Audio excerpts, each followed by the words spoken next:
Sir, international media में आज हमने गैर मुल्की फंडिंग के हवाले से बहुत सारी खबरें देखी और उसको इंटरनेशनल मीडिया में बहुत डिस्कस भी किया गया। मैं इस पर आपकी राय जानना चाहूंगी, और क्या इसका ममनुआ फंडिंग केस पर भी कोई असर पड़ सकता है आने वाले दिनों में? देखिए, बड़ी तेज डेवलपमेंट्स हो रही हैं पाकिस्तान में सियासी, उन पर थोड़ी सी बात कर लेते हैं और फिर दूसरे जो वाक़यात हो रहे हैं। बड़ी तल्ख कलामी हुई है प्रेसिडेंट बाइडन, अमेरिकन प्रेसिडेंट, और चाइना के प्रीमियर शी की। सही तल्ख कलामी हुई है। अच्छा, सख्त गुफ्तगू हुई है 2 घंटे तक वीडियो लिंक पे, और उस पर भी ज़रा बात करते हैं और उसके पूरी दुनिया पे क्या असरात मुरतब होने जा रहे हैं। लेकिन पहले पाकिस्तानी सियासत थोड़ी सी, चूँकि एक अजीब सा यहाँ पे हिजान बपा है, 2-3 बातें। एक तो शेख रशीद साहब के जो ट्वीट्स हैं आज के, वो ट्वीट्स जो हैं वो बड़े दिलचस्प हैं। उन पे मैं थोड़ा सा तबसरा कर सकता हूँ। मुझे नहीं इल्म के क्या उनके पास मालूमात हैं, लेकिन शेख रशीद साहब कहते हैं कि ज़िमनी इलेक्शंस के बजाय नए इलेक्शंस पर मामला तय पा गए। अक्टूबर में इलेक्शंस की तारीख, नए इलेक्शन कमीशन और निगरान हुकूमत का फैसला कौम जल्द सुनेगी। और करंटीना वाले भी इलेक्शंस मान गए हैं, यानी इनका इशारा है जरदारी साहब की तरफ। अच्छा। क्योंकि जरदारी साहब जब दुबई पहुंचे तो वहां पे वो उनका कोविड पॉजिटिव बताया गया कि कोविड पॉजिटिव है। सिर्फ फजलुर रहमान रह गए हैं। $250 का और बिजली और LPG में $10 का इजाफा मार्केटें बंद करवा देगा। अच्छा, अब खल्क़े खुदा फैसला करेगी स्टेट बैंक, और बाकी इनकी बातें जो हैं वो, लेकिन इंपॉर्टेंट बात, बाकी तो ज़ाहिर पॉलिटिकल बयान आता है, लेकिन ऊपर जो इन्होंने अपनी खबर दी है ऊपर।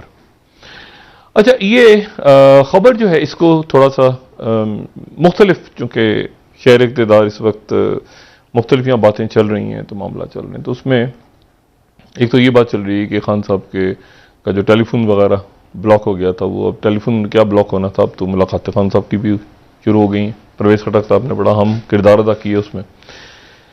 लेकिन उसमें मसला ये आ रहा है, 2-3 इश्यूज हैं। पहली बात तो यह है कि मैं बार बार ये बात इसरार देके करता रहा हूं, पहले भी और मैं दोबारा, हमारा काम है मशवरा। मैं नवाज शरीफ साहब को भी हम अपना तज़किया तो दे देते हैं कि जी ऐसे हो, नहीं ऐसे मुनासिब होगा अगर आप करें। जैसे पहले कहा था कि हुकूमत में ना आए और ये बाद में गले पड़ जाएगा सारा सिलसिला। तो इमरान खान साहब को भी मशवरा हम देते रहे कि इमरान खान साहब को किसी अनहोली अलायंस में मत जाइएगा, किसी अनहोली अलायंस में मत जाइएगा। लेकिन खान साहब एक अनहोली अलायंस में चले गए थे पीपल्स पार्टी के साथ। वो अनहोली अलायंस था जो तुक नहीं बनती थी जिसकी, ठीक है ना। बाद में खान साहब ने रियलाइज भी किया कि बहुत सारे अलायंसेज इनको ऐसे नहीं करने चाहिए थे। नाम नहीं लिया इन्होंने, लेकिन वो नहीं करने चाहिए थे इन्होंने। बहरहाल वो उसमें ये था कि मतलब सिंध गवर्नमेंट चलती रही अपनी जगह, और वो खामोश होता है ना, बस एक सपोर्ट जो शो नहीं की जाती। एनीवे,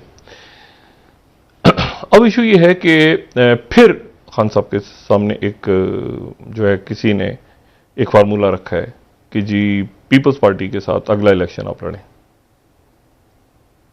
अगला इलेक्शन जो है वो आप पीपल्स पार्टी के साथ लड़ें, और ये खान साहब के लिए मेरा ख्याल से काबिल कबूल नहीं होना चाहिए। अच्छा, अगर होगा भी तो मैं कोई खान साहब का कोई एडवाइज़र या नहीं हूं, लेकिन एक तज़किया मैं दे रहा हूं कि इस किस्म का की जो बात है वो शायद मुनासिब ना हो, शायद हो जाए खान साहब के लिए। मैं कोई इस पे तब से, लेकिन एक बात गर्दिश में है जिसकी बेस पे ये ट्वीट हुआ है, और जिसकी बुनियाद के ऊपर कल हमें पाकिस्तान पीपल्स पार्टी को दावत भी दी गई है। उसमें PDM में शिरकत की, लेकिन वो शरीक नहीं हुए और कोई बात भी नहीं हुई। ये हाईएस्ट लेवल पे बात हो रही है, यानी इसमें जो सिंध हुकूमत है या यहाँ पर जो बहुत से अकाबरीन हैं पीपल्स पार्टी, उनको शायद इल्म नहीं, लेकिन एक ऐसी बात चली है किसी जगह। वो मैच्योर होती है या नहीं होती, ये भी देखना है, ठीक है। मेरा अपना ज़ाती ख्याल ये है कि इमरान खान साहब शायद ना जाएं, लेकिन सियासत में मैं कुछ नहीं कह सकता आगे क्या सूरत हाल बनती है, ठीक है। यानी अगला इलेक्शन जो है वो इस तरह से हो कि ये जो बात हो रही है उसमें शायद इमरान खान साहब के साथ आगे जाके ANP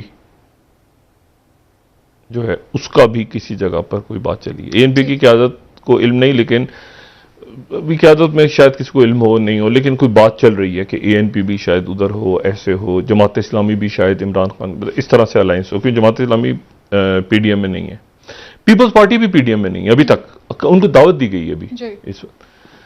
तो ये मुख्तलिफ मामला, लेकिन ये फ्लूइड है, अभी इनमें से कोई चीज हतमी नहीं है। ठीक है।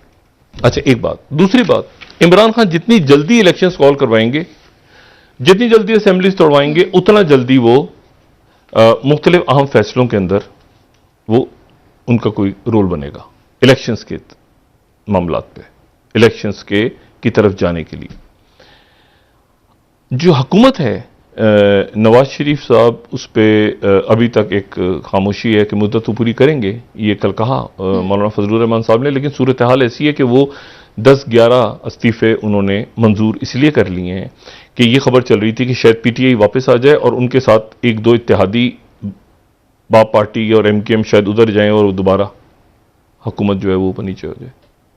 ये भी बात चल रही है, मुख्तलिफ बातें, मिसाल के तौर पे ये बात भी चल रही है कि चौधरी शुजात हुसैन साहब को पार्टी की सदारत से हटा दिया। अब जो नए सदर होंगे, जो भी नए सदर चुने जाएंगे मुस्लिम लीग कायद आज़म के, तो वो अपने 2 अरकान की अगर उन्होंने उनको हुक्म दिया जो मुस्लिम लीग काफ के हैं कि आप हुकूमत छोड़ दें या उनकी रुकनीत मुअत्तल कर दी, तो सेंटर हुकूमत में क्या होगा? ठीक। अच्छा, वहां पर मरीम नवाज साहिबा और जो फजलुर रहमान साहब ने कल बात की कि हम अगले पूरी मुद्दत करेंगे, सब कुछ करेंगे, लेकिन जाहिर है कि पाकिस्तान में मुद्दतें अपनी मर्जी से पूरी नहीं होती, जो अब तो दुनिया में कहीं भी नहीं होती। बोरिस जॉनसन को देखें, ठीक है ना, वो ट्रंप ने भी 8 साल के लिए आए थे। मतलब एक ऐसी सूरत हाल है कि जिस सूरत हाल इसराइल के अंदर हुकूमतें गिर रही हैं, इंतहाई गैर यकीनी सूरत हाल है पूरी दुनिया में। अच्छा, राजापक्सा वापस आ रहे हैं श्रीलंका बाय द वे। अच्छा जी, राजापक्सा को वापस बुला लिया। मैंने तो कहा था ना, वो हंगामे उसके नतीजे मजीद शुरू हो रहे हैं वहां पे। अच्छा, राजापक्सा यानी जो चले गए थे, जी, जो फरार हो गए थे, उनको नए सदर ने, क्योंकि उनकी हमायत से हुआ है और उनकी फैमिली वहां पे है, उनका जाहिर है असर रसूख है। अच्छा, उस पर बाद में बात करेंगे, रीजनल इश्यूज पे। पहले पाकिस्तान की पॉलिटिक्स पे आ जाते हैं। ये जो फाइनेंशियल टाइम्स की स्टोरी है, और भी शख्सियात होंगी यकीनन मीडिया में, लेकिन मेरे ख्याल से मैं शायद उनमें से एक हूं जो आरिफ नकवी साहब को बहुत करीब से जानता हूं।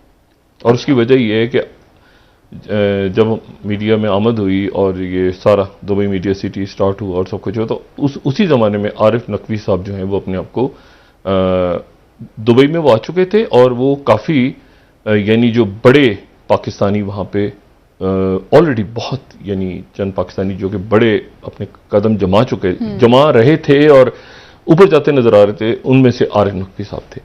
आरिफ नकवी साहब जो है वो मुशर्रफ साहब के भी बड़े करीब थे, और आरिफ नकवी साहब ने बहुत तेज़ी के साथ कराची से ताल्लुक़, ग्रामर स्कूल में पढ़े हुए थे, तो दुबई के अंदर आके इन्होंने अपना कारोबार शुरू किया। पहले सऊदी अरेबिया में थे शायद, जो मुझे इनके साथ थोड़ी बहुत गुफ्तगू याद है मुख्तलिफ महफिलों वगैरह में।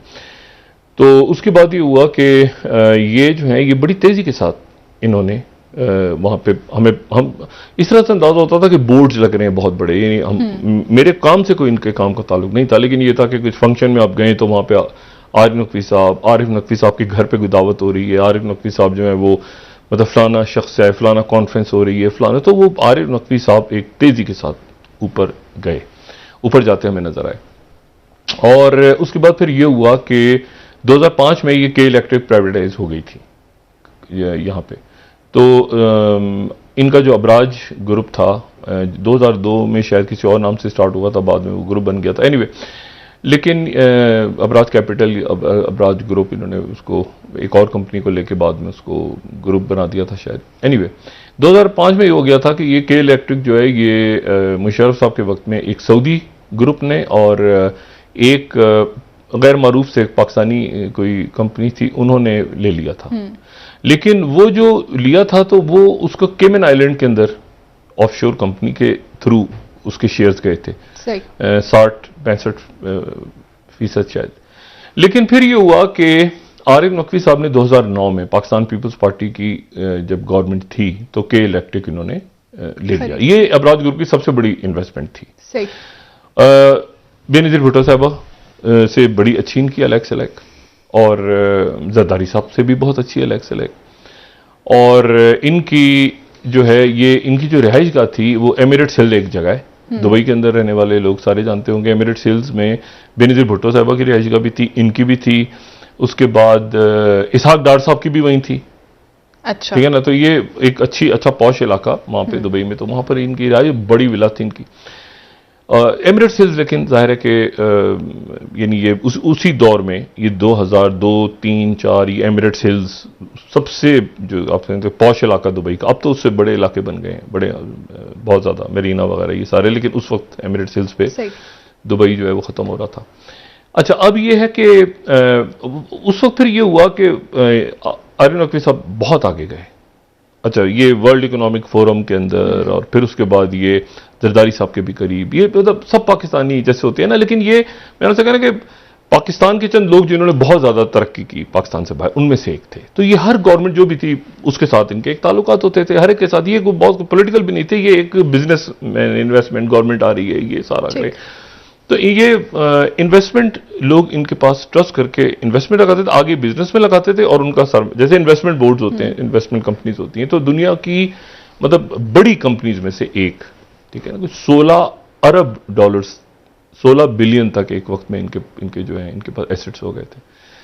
और उस वक्त जो है वो उसमें फिर ये हुआ कि, और उससे भी ज्यादा हो गए थे शायद, ये मैं कम बता रहा हूँ, ये मैं शायद 2007-8 की फिगर बता रहा हूँ, उसके ज्यादा हो गए थे। एनीवे मैं शॉर्ट करता हूँ उसको।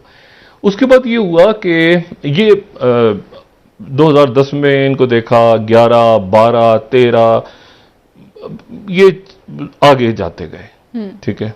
और ये जो था ये बहुत इनके बारे में ये जो तासुर बना हुआ है कि कोई जराइम पेशा, कोई मनी लॉन्ड्रिंग करना, ये बिल्कुल गलत तासुर है, ये बिल्कुल गलत, मेरी अपनी राय में ये तासुर गलत है।